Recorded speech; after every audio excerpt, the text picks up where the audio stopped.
I want you to do a visualization exercise. I want you to project yourself into the future. Imagine you have just turned 65 years old.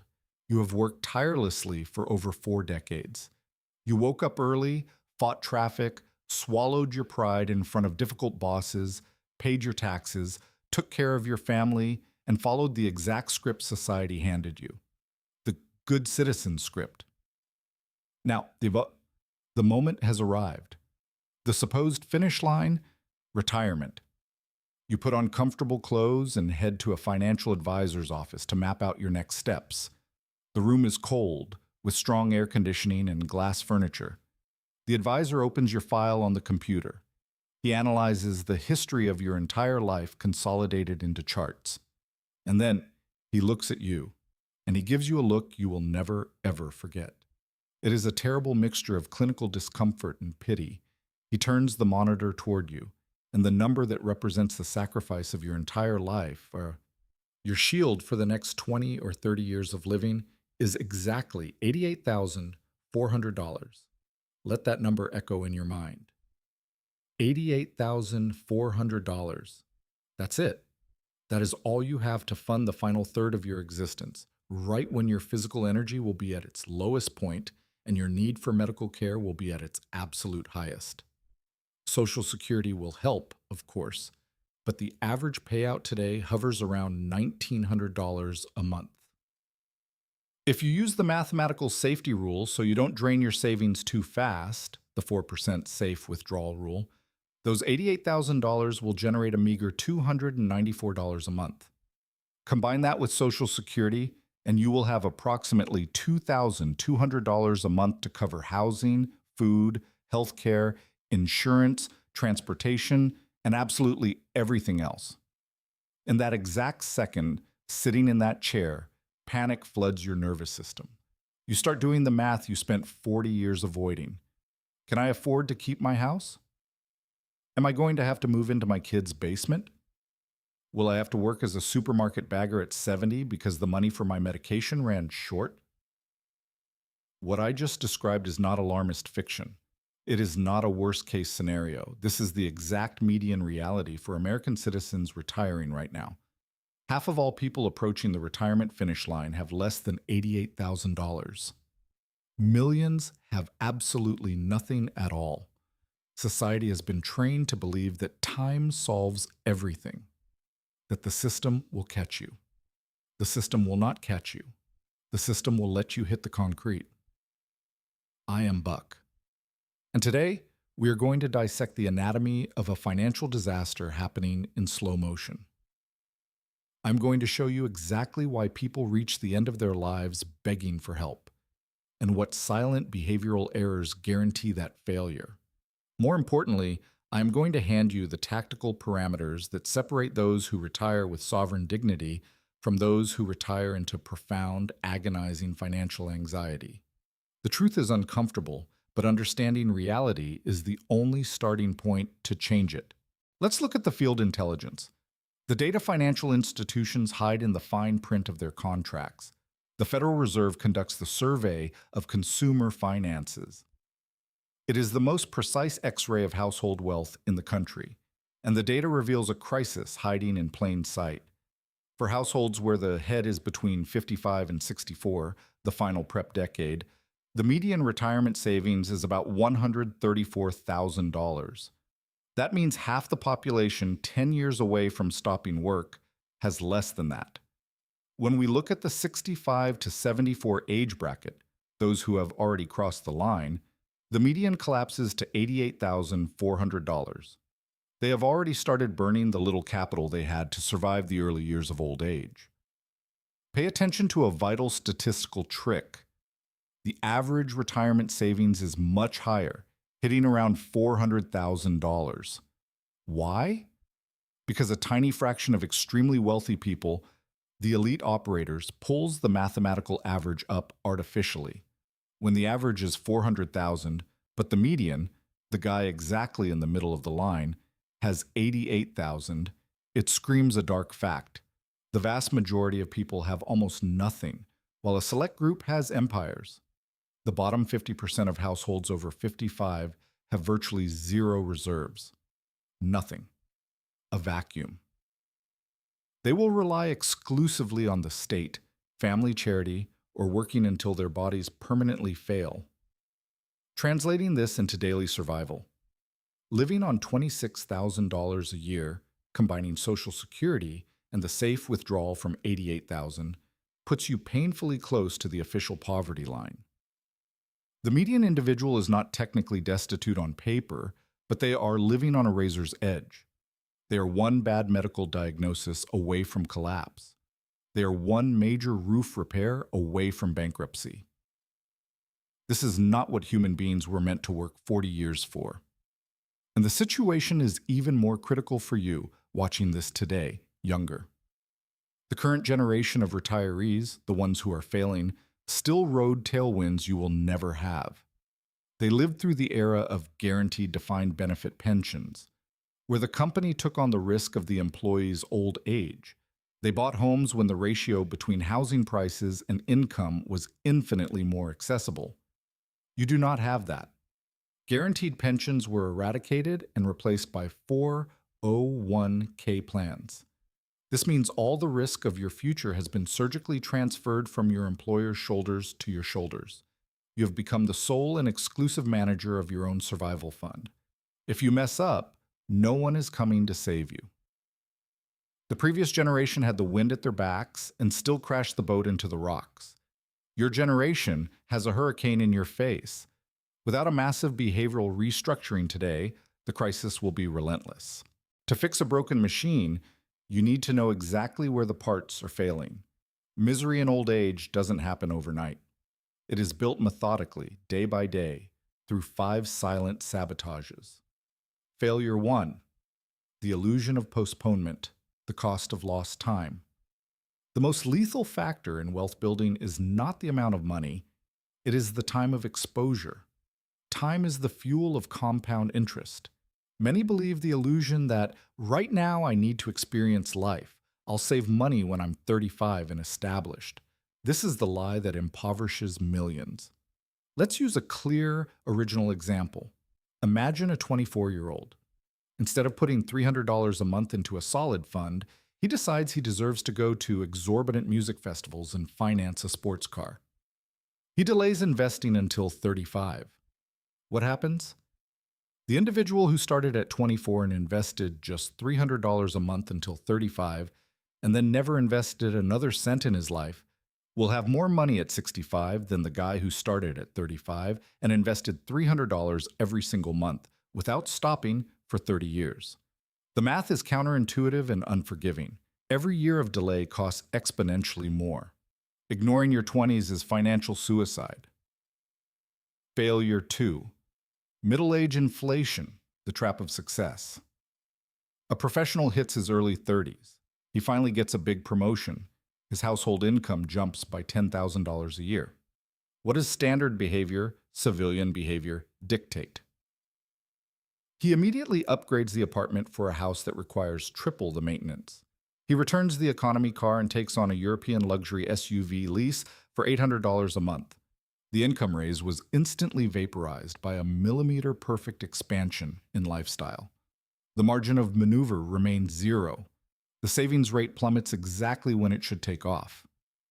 The justifications are always noble. It's for the kids' comfort. I work hard. I deserve it. Today's comfort is bought at the price of tomorrow's desperation.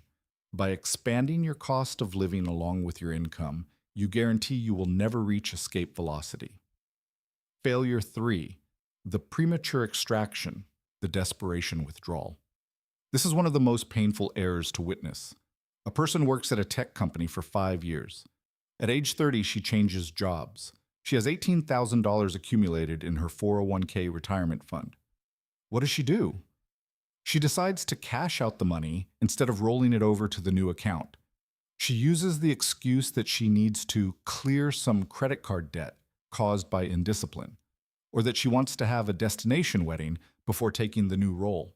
By cashing out those $18,000, she pays federal early withdrawal penalties and heavy income taxes. She's left with maybe $12,000 in hand, but the real cost? That original $18,000 left alone, compounding at 8% a year for another 35 years, would have become nearly $300,000 in retirement. That individual didn't throw a $12,000 wedding. She threw a $300,000 wedding. She incinerated her own future peace for one day of photos on a beach. Failure 4. The fallacy of the late sprint. This is the individual who wakes up at 50, looks at a zero balance and says, okay, from now on I'm going to save a lot of money and catch up. Math does not care about your intentions. If you want $500,000 at 65 and start at 25, you need to contribute roughly $300 a month. If you want that same $500,000 and try to start at 50, you will need to contribute almost $2,000 a month every month. The problem? At 50, your cost of living has crystallized. You have higher medical expenses, kids in college, a mortgage. It is logistically unfeasible to quadruple your savings rate at that stage. The idea of making up for lost time is a dangerous fantasy. Failure 5. The hiding place of dead money, the risk of being safe. There are those who are disciplined, who save their money religiously, but who fail due to tactical cowardice. They are terrified of stock market volatility, so they leave their retirement money in checking accounts, savings, or money market funds yielding 2% a year. They feel they are safe, but inflation is running at 3% or 4%. Their money is slowly dying of starvation. The difference between a cowardly 3% return and an 8% market return over 3 decades is crushing. Someone saving $400 a month at 3% reaches almost $300,000. The same person investing correctly at 8% gets close to $900,000. The fear of investing took $600,000 out of their pocket. Safe money is the most dangerous money in the long run. Now that the minefield is mapped, let's look at the tactical solutions. What separates the individual who will have $88,000 from the one who will have $1 million? It is not an inheritance. It is not winning the lottery. It is not a miraculous salary. It is the implementation of high-discipline, low-friction mechanisms. Differential 1. Blind automation. People who win do not trust their own willpower. They know willpower fails when you are tired, sad, or euphoric. The individual who fails tries to save the money left over at the end of the month. There is never anything left. The sovereign operator automates the process. The money leaves the payroll account and goes straight to the investment account the exact millisecond the paycheck hits. They never see the color of that money. Their brain adapts to living on what remains. They designed a system where the only way to fail would be to actively log into the app and cancel the automatic order, which takes effort. They used human laziness to their advantage. Differential 2. The 15% doctrine. The median citizen contributes 3% to 5% of their income, often just to get the minimum employer match. That is not enough. It is putting a Band-Aid on a bullet wound. The non-negotiable rule for anyone who does not want to depend on others is to invest, reliably, 15 to 20% of their gross income. The difference between saving 5% and saving 15% of a $60,000 salary feels like just a tight squeeze month to month. But over 30 years, it is the literal difference between ending up with $200,000 or ending up with over $1 million. Differential 3. The genuine investor strategy. You don't enter the financial market to test your luck on obscure companies your brother-in-law recommended. You don't buy today's trendy digital coin to sell it next week. That is the behavior of an addicted gambler. The operator allocates their capital into diversified global index funds. They buy pieces of all the profitable companies in the world. When the market drops 30%, and it will happen, they don't panic and they don't sell at rock bottom. They hold the line in the trench, knowing that downturns are part of the game, not the end of it. Differential 4. The zero debt perimeter. The $88,000 person frequently reaches 65 still paying off car loans, revolving credit card balances, and home equity lines. The weak income they will have must be immediately drained to pay the banks. The tactical mission of those who want to win is to mercilessly annihilate any toxic consumer debt before crossing the retirement line. The only acceptable liability to carry is an extremely controlled, fixed-rate mortgage. If you have pending credit card debt in your old age, you have lost the structural war. Differential 5. The medical war chest. Modern medicine will keep you alive for a long time, but the price for that survival is astronomical. The median citizen ignores this until they get sick. The strategist understands that healthcare costs will be their largest expense in the future. They build specific funds, like HSA accounts, and they protect their own biology by training and eating decently today. Because prevention is the cheapest health insurance that exists, I want you to understand something profound about the numbers I presented here. The gigantic gap between living in terror with 88,000 or living in tranquility with $1 million is not created by heroic acts or blood-curdling sacrifices. The difference is built by daily micro-decisions. Let's do the math of triviality. The difference between the person who invests 5% and the person who invests 15% of a median salary comes down to about $15 a day. $15 a day.